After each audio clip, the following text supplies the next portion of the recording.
Hey guys, hope everybody's doing well. This is the level 3 practice test for the ASVAB. Um, and so to give you an idea what that means, there's 4 levels. Level 1, level 2, this one level 3, and level 4. This one is 20 questions.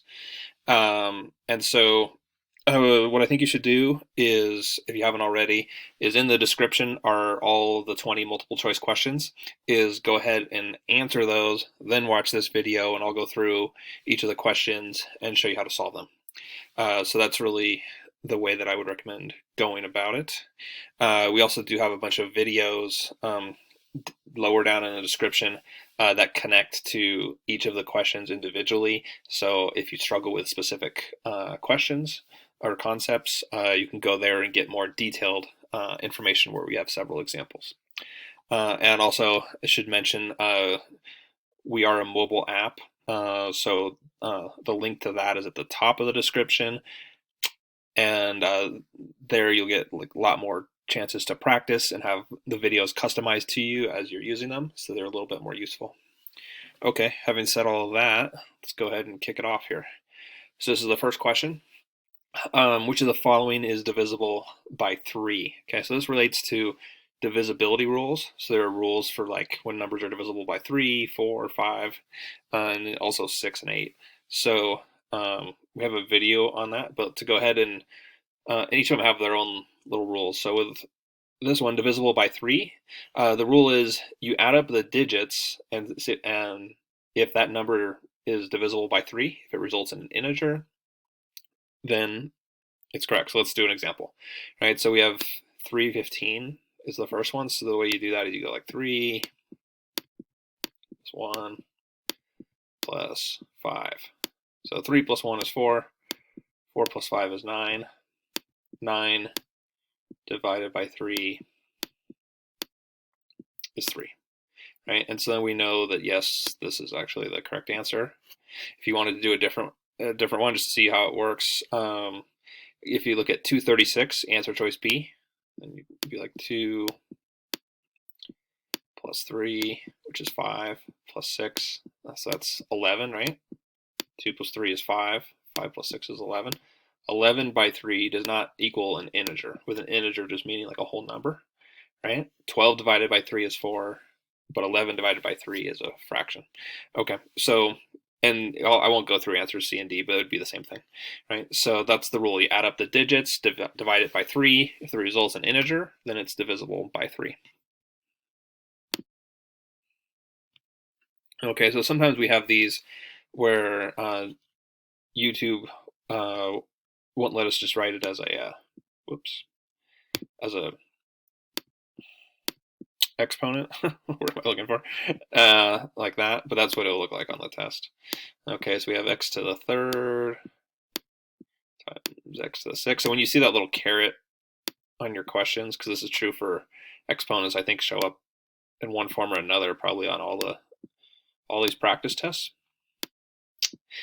That little caret right here, it just means exponent. Okay. X to the third times x to the sixth divided by x squared. So when we multiply, we add exponents, right? So we got a 3 and a 6 there, so we add those. 3 plus 6 is 9, right? So that gives us x to the ninth over x squared. And when we divide exponents, we subtract, right? So we've got a 9 and a 2, and that results in x to the seventh, right? And there you can see answer choice B works for that one. So x to the third times x to the sixth divided by x squared, we get x to the seventh. And the key concepts there, when we're multiplying exponents, we add. When we're dividing, we subtract. Okay. Another exponent question. Harder one. 3 to the negative 2. You could see negative exponents. You got to be prepared for that. And it always looks, they look harder than they actually are. Let me see if I can explain this for you. Plus 3 to the negative 3. Okay. So, like when you see 3 to the negative 2, first of all, just think of, so 3 3 squared, 3 is 3 times 3, which would be 9, right? Okay, so when you see 3 to the negative 2, you do 3 squared and you put that in the denominator. And then in the numerator, the top part of the fraction, you just put 1. Okay, so that's what 3 to the negative 2 is. 3 to the negative 3, pretty similar, right? First thing is in the denominator, the bottom part of the fraction, you just pretend it's no negative, right? Just 3 to the third. So 3 times 3 is 9, times 3 is 27. Okay, and again, you put 1 in the numerator. Okay, so that's all you really do. And so if we want to get the denominator the same, so we can add these. So 1/9, if we multiply this by 3 over 3, results in 3 over 27, right? So now we get the denominator is the same, plus 1 over 27. And that results in 4 out of 27, right there. So that's going to be our answer there, 4 out of 27. Remember, negative exponents, just do it as if the negative wasn't there. Put that number in the denominator. In the numerator, the top part of the fraction, just 1. Those can take a little bit of practice. Again, in the app, you get, for any of these questions, you got always at least 20 or 30 different types of questions. So if you're struggling with the exponents, struggling with the negative exponents, a great place to get practice, get detailed feedback. It's right in that app, free to install. Okay, and then factoring, and we do have a little bit of exponent stuff going here. Okay, so this number really is 20x squared plus 14x. Okay, so we'd start by trying to figure out what is it that we can take out of each of these. All right, and that's what's happening right here, is they took some part out of it. Only one was done correctly. Right, okay, so factors that are both factors of 20 and 14, I think you can clearly see that it's going to be 2 just based on the answer choices, right? Right, because every answer choice starts with a 2. Sometimes there's an x next to it, sometimes not. So let's say, okay, we know we're going to take a 2 out. Okay, now your next question is, can I take an x out? Well, there's an x here, and there's an x here, right? So, okay, 2x. Now, what about, could I just take 2x squared out? Well, there's a squared here, but here there's nothing, right? So because there's nothing, I need it on both parts of the expression. So really all I can take out is 2x. Okay, so immediately I can eliminate answer choice A, right? Because there's no 2x there. And so I know that's not going to be right. Okay, so now in factoring, so I've got 2x, and then the first term was 20x squared. Okay, so there's my 10, because 2 times 10 is 20, and I need to get to be x squared. And x times x equals x squared. So I need an x right there. Okay, plus, and then I've got 14. So 2 times 7 is 14, right? And so 2x times 7 results in 14x, and that's all I wanted, right? So I don't want to put an x here or anything, because that would give me 14x squared, which I don't want. I just want 14x. And that's it, I'm done. And then we just see, does this work with any of the answers? So 2x times 10x plus 7. If we look, answer choice D right there has 2x times 10x plus 7. Answer choice C is very similar, but you can see they have that 7x there. That makes that one wrong. And answer choice B has it backwards, right, where they have 10 plus 7x instead of 10x plus 7. So there's our answer. The correct answer is answer choice D on question 4. Okay, factorials. So when we see these exclamation points, that means factorials. So what this means when you see it is, you see the exclamation point. So you see where it says 4 exclamation point divided by 2 exclamation point, right? So 4 exclamation point means 4 times 3 times 2 times 1.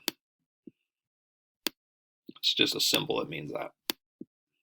Okay, divided by 2 exclamation point just means 2 times 1. Okay, and so what we can do here is these cancel out, these cancel out, and then we're just left with 4 times 3. That's 12. Okay, and then we have to add 7 factorial divided by 3 factorial, right? See that right here? Okay, so as we go through these, 7 factorial means 7 times 6 times 5, all the way down to 1.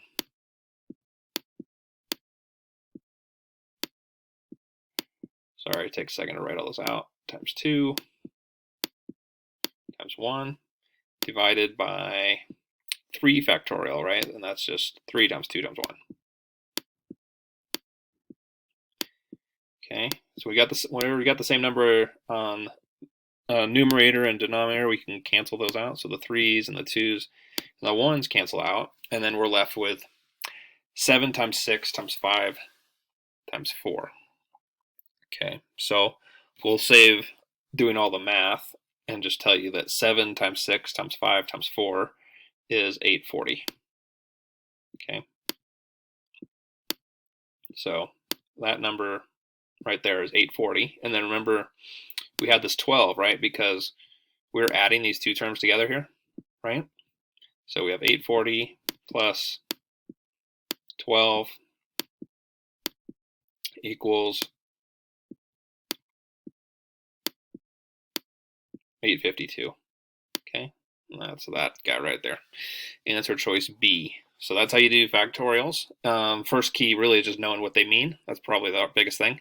Is just when you see a factorial, it just means you're multiplying by one less integer every single time until you get all the way down to 1. Okay, greatest common factor. Okay, so you can greatest common factor of 50 and 180. So you could do this the long way, where you list it out like every factor that there possibly is of 50 and 180. It would take a while to list all those out, especially the 180 part. The easier way is to just start with the answer choices. Okay, and so if you start with say we'll start off with 50. Let me get my pen back here.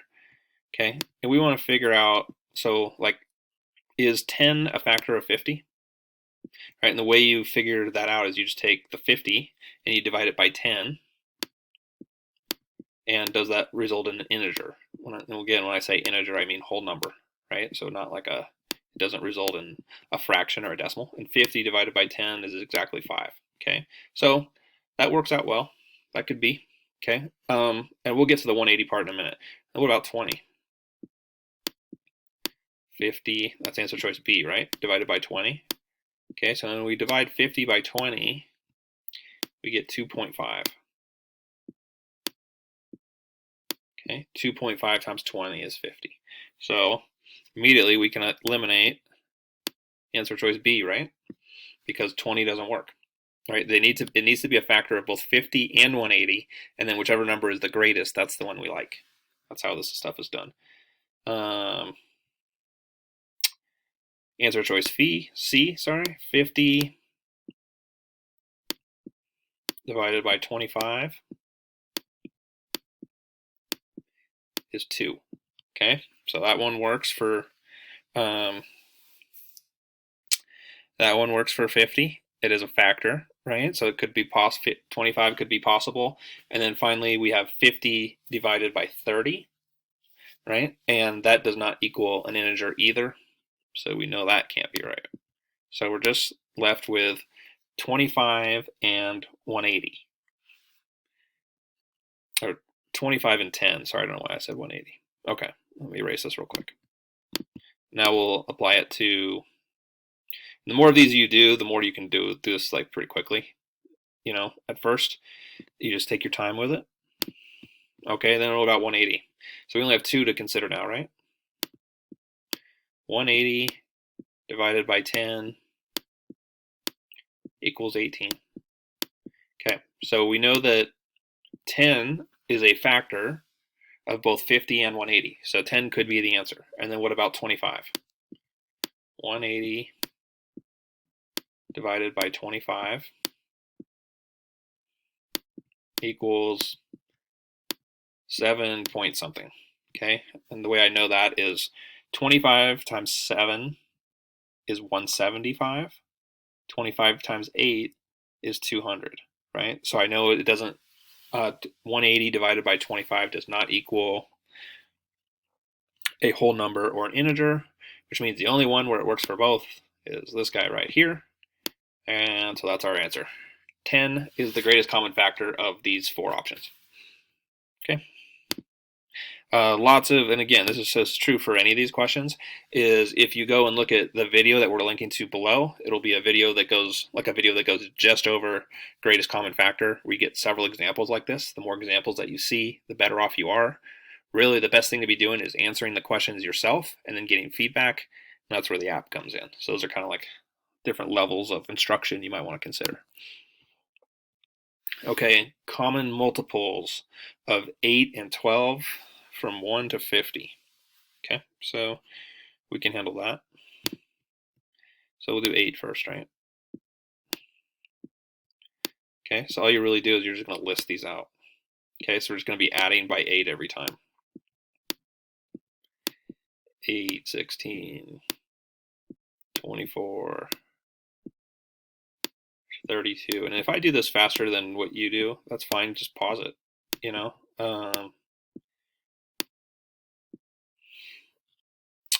And the other one was 12, right?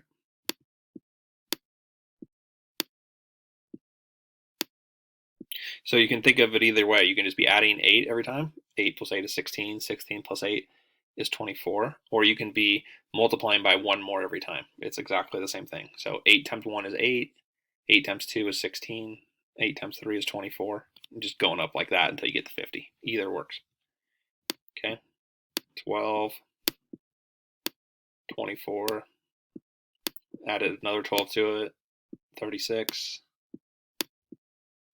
48. Okay.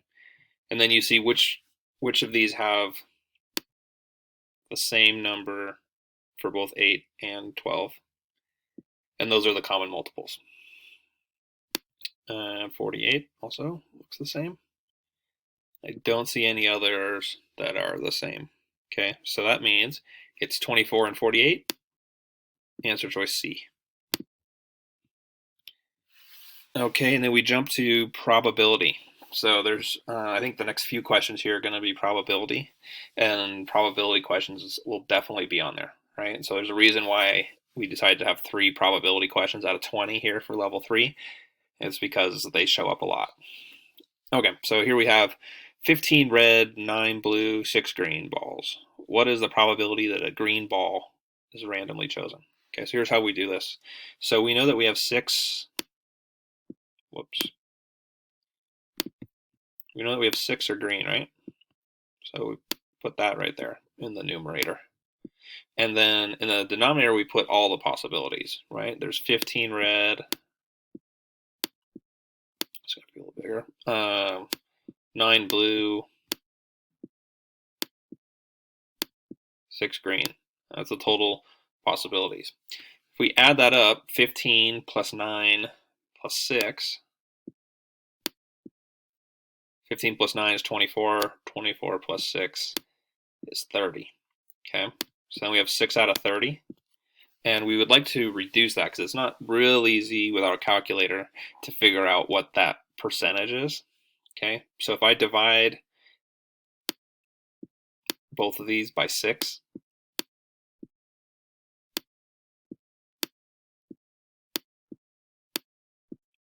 then 6 divided by 6 is 1. 30 divided by 6 is 5, and it's 1/5. That's a little bit easier.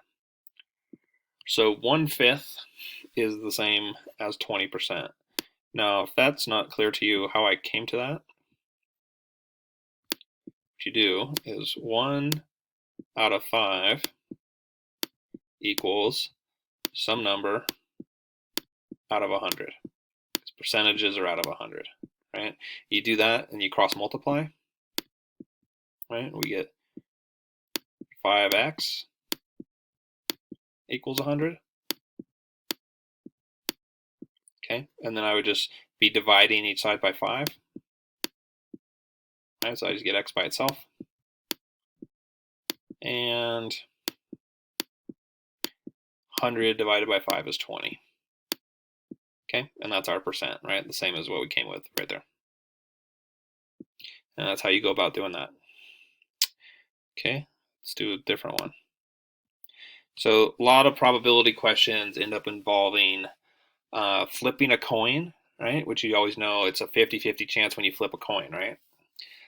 Or sometimes they'll have questions about cards. That's also very common, and questions about dice. Like those are the most common probability questions. Okay, so we know if we just tossed a coin once, the odds that it was heads or tails would be 50%, or 1/2, right? Now this one says, what is the probability of flipping a coin that is heads 3 consecutive times? Okay, so when you see anything consecutive, that means multiply the probabilities together. Okay, so you start off 1/2 chance that it's heads, right? We're going to do this 3 times. 1/2 chance that it's heads again. 1/2 chance it's heads again. Do not add them together. It's got to be multiply. And 2 times 2 is 4. 4 times 2 is 8. So a 1 out of 8 chance that it was heads 3 straight times. If the question had been tails, 1/8 also.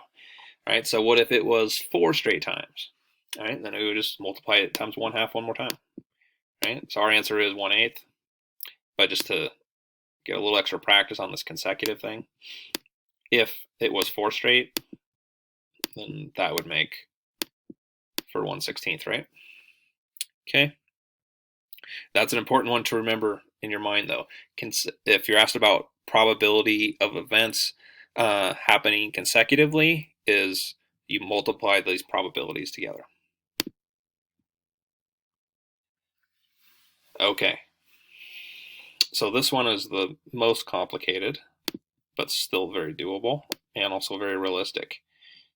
2 straight, right? So we just said if it's so we'll read the question first. A deck of cards has 52 cards. 13 hearts, 13 spades, 13 clubs, 13 diamonds. Okay, so it's your regular deck of playing cards. After drawing a card, it is discarded, meaning that card cannot be drawn again. So what is the probability of drawing 2 straight hearts? Okay, so we know that there are, and again, but the 2 straight hearts thing means we're going to figure out 2 different probabilities and multiply them together, right? Because we multiply when it's consecutive or 2 straight, it means the same thing. Okay, so there's 13 hearts in the deck, 52 cards total.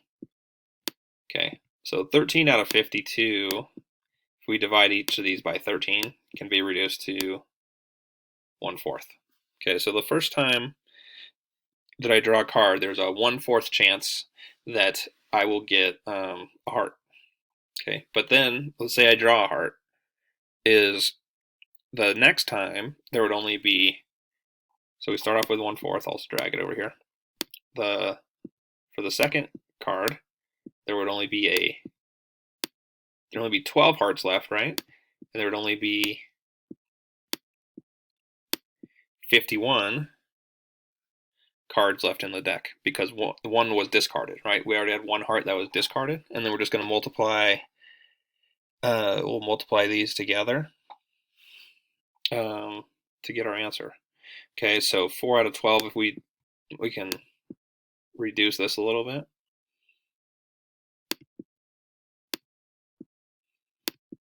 And come up with 3 out of 51. So a 3 out of 51 chance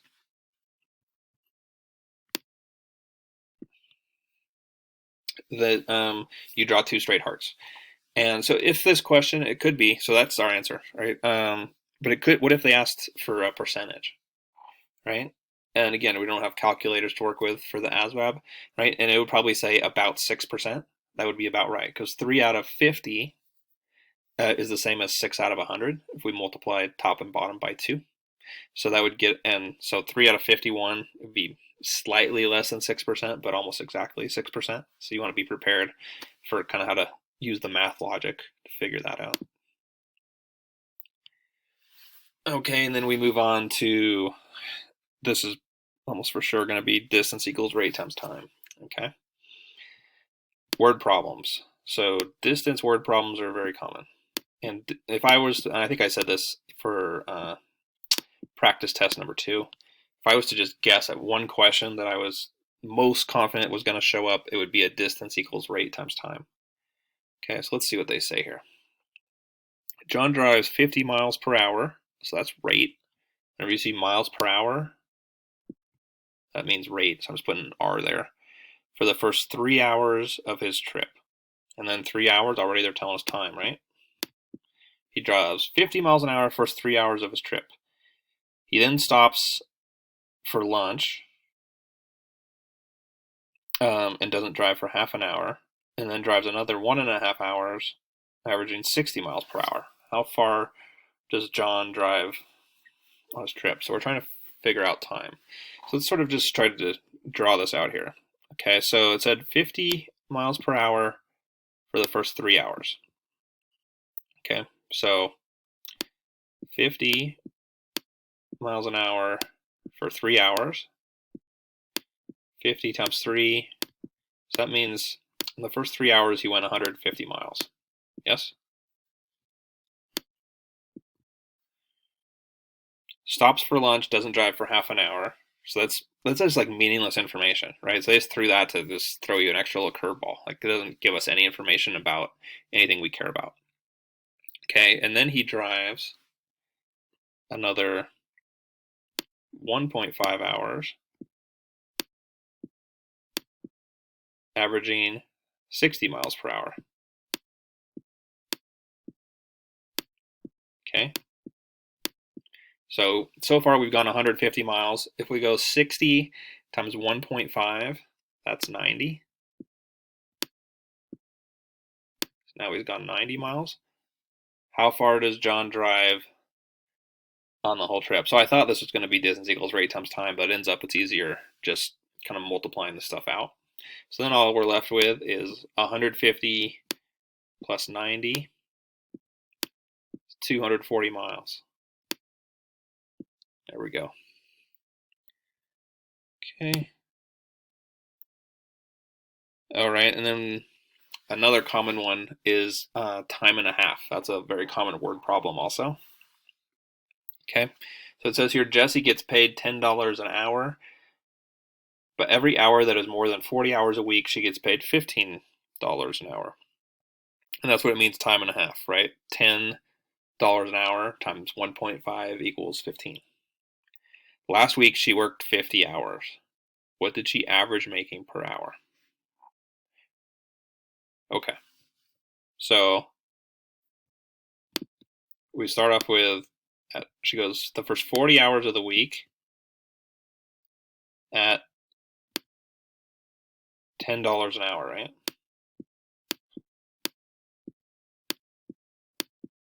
So that's 400. 40 times 10 is 400.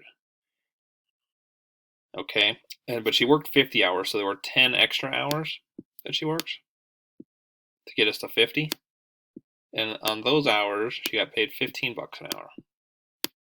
Okay, so 10 times 15 is 150. Okay, so total for the week, she made 550, right? 400 plus 150 is 550. Okay, and total for the week, she worked, just taking it over here where I got a tiny bit more room, 550 divided by 50. And if that number confuses you as far as doing the actual division, perhaps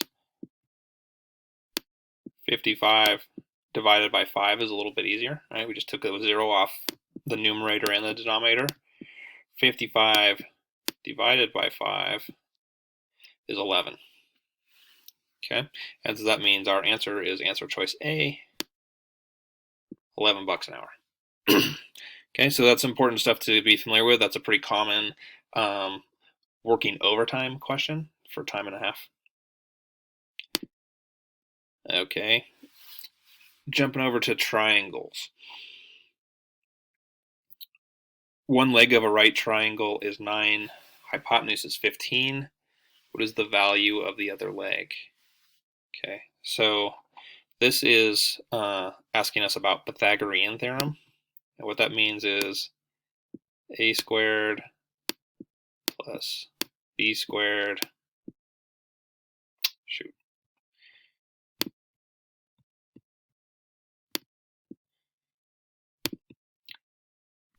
plus b squared equals c squared. Okay, and c squared is that thing called the hypotenuse. Okay, so what that would look like is and so for it to show up as Pythagorean theorem, it's because it's a right triangle. Right, so you see right triangle, and you see the term hypotenuse, right? You know we're talking about Pythagorean theorem. Okay, and they're telling us the hypotenuse, which is the longer part, is 15. They're saying 1 is 9, and then they're saying, what is this thing? Okay. Okay, so essentially this right here is A, this is B, this is C. Okay, so that's just, that'll be the case always, regardless of what number they gave you. Okay, and then we just plug that stuff in, right? So this was 9, which was A. Okay, B squared, we don't know, right? So we just write in B squared equals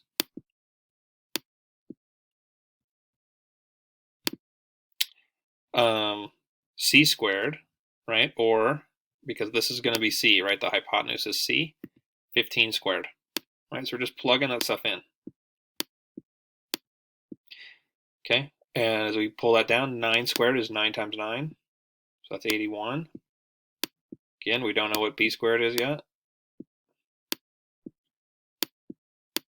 And 15 squared is 15 times 15. So if you've memorized that 15 times 15 is 225, that's useful. You don't have to know all numbers forever, being able to square them. If you don't, then you just go and write it out, 15 times 15, and do the calculation. But anyway, 15 times 15 is 225. Okay, now we need to get rid of this 81. Right, so we can get that b squared by itself and solve for it. Okay, we're getting there. B squared equals 225 minus 81, when you subtract it out, is 144. And then we just have to square root this guy to get rid of that squared thing.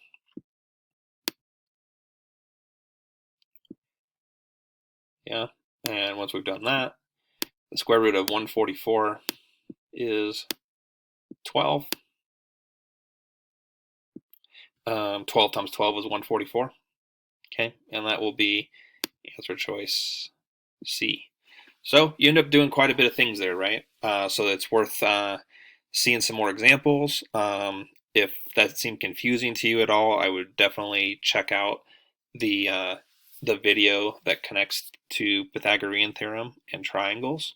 Or again, not to just keep saying the same thing, check out the app, because then you get lots of chances at answering questions just like this.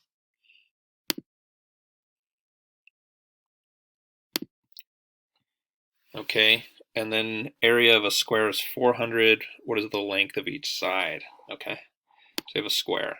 So you need to know, there's like a couple basic rules on squares. Okay, so with a square, then it said area is 400, right? So area of a square is just length times width, right? You just multiply one side by the other. And with a square, all of the sides are equal, right? So if they tell me that this is 5, it means that they're all 5, right? Now, and then I know that. Okay, what is the length of each side? So in this case, where they were all 5, then the area would be 25, because 5 times 5 is 25. You're just going to multiply 2 of the sides together.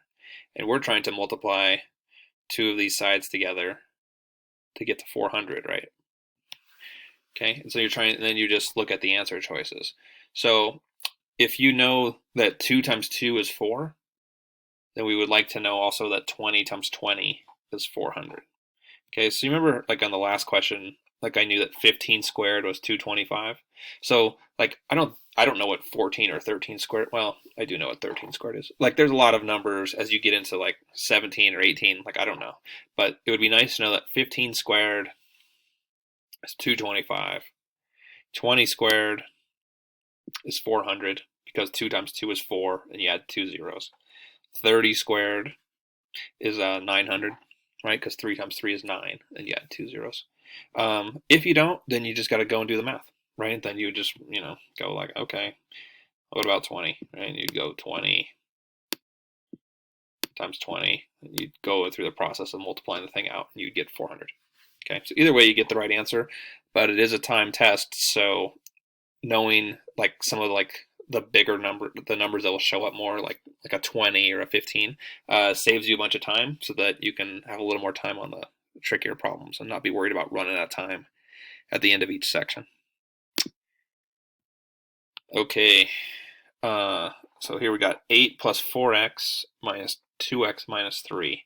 So we just want to, they're asking us to combine like terms. Okay, so let's start with the number that doesn't have a variable. All right, so we've got an 8, and we've got a negative 3 here, right? Okay, so I got 8 minus negative 3, yeah? And remembering that 2 negatives makes a positive. Okay, so that ends up with 11. Okay, and then after that, we've got 4x minus 2x. 4x minus 2x is 2x, yeah? And then you're just combining those, right? And we got 2x plus 11 is the good answer. Answer choice C. That's all you're really doing. Combining like terms, right? Combine x's with x's, integers with integers, and that's all you're doing.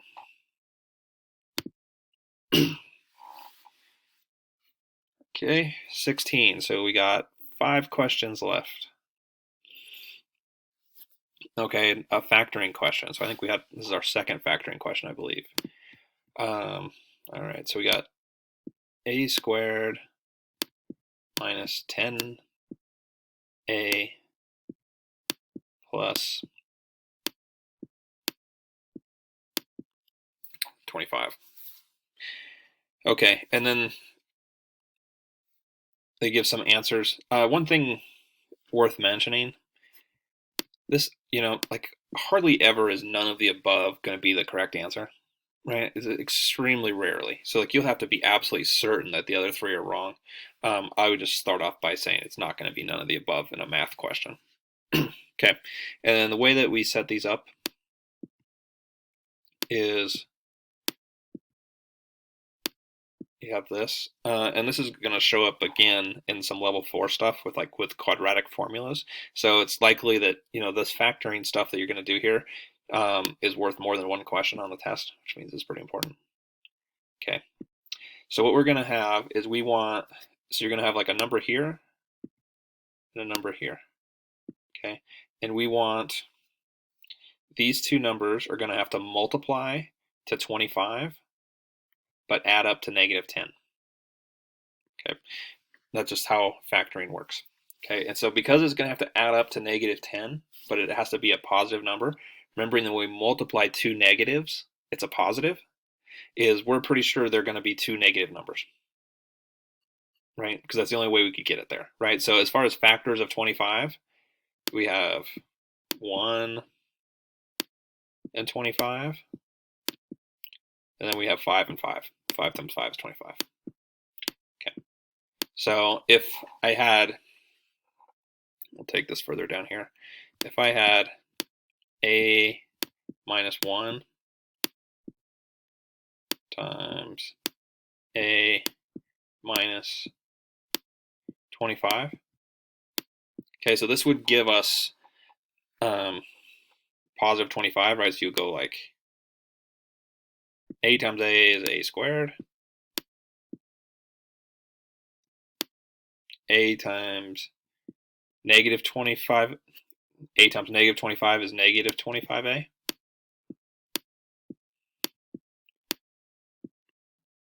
negative 1 times a, negative 1a, negative, right, so I just multiply that times that right there, and then negative 1 times negative 25 plus 25.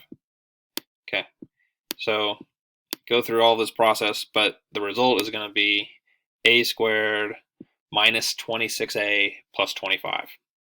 Okay, so that's not going to work out. But if I pick negative 5 and negative 5, right, negative 5 and negative 5, that'll combine to the negative 10a. Negative 5 times negative 5 gives me 25. So that's going to look like a minus 5 times a minus 5.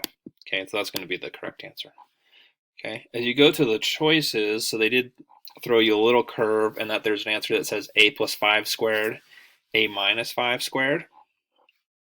Okay, so a minus 5 squared is just a minus 5 times a minus 5. So that's what we did.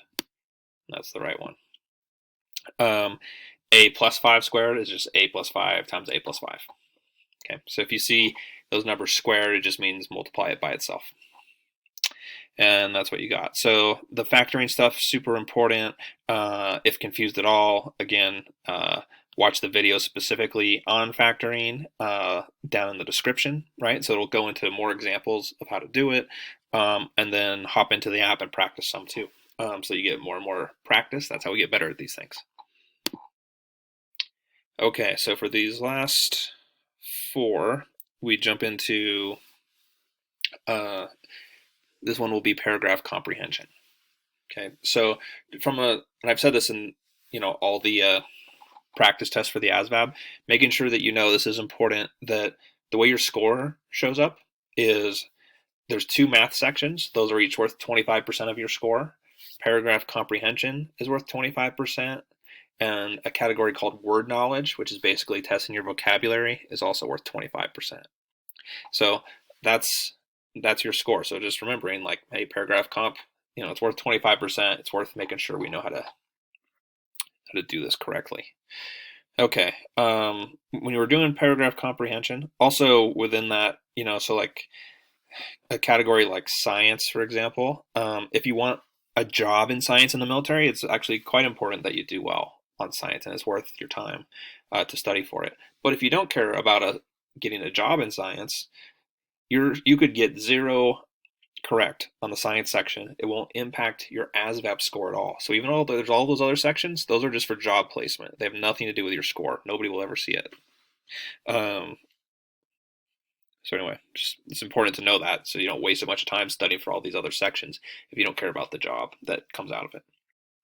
Okay, when we're doing paragraph comp, first thing is we want to know, what are they asking us? So that's usually going to be the last sentence or the first sentence, right? So sometimes they'll ask things like, what is inferred or what is implied, and so that means inferred or implied means that it wasn't actually directly stated in the text, and they want you to be able to kind of like read in between the lines. This one doesn't say that though, right? This one just says, but it would be nice to know before I'm reading, right? This one, it just says, this excerpt from a local history of Eastern Pennsylvania is about what? And so it's just like, they're asking like, what's the main idea? Okay.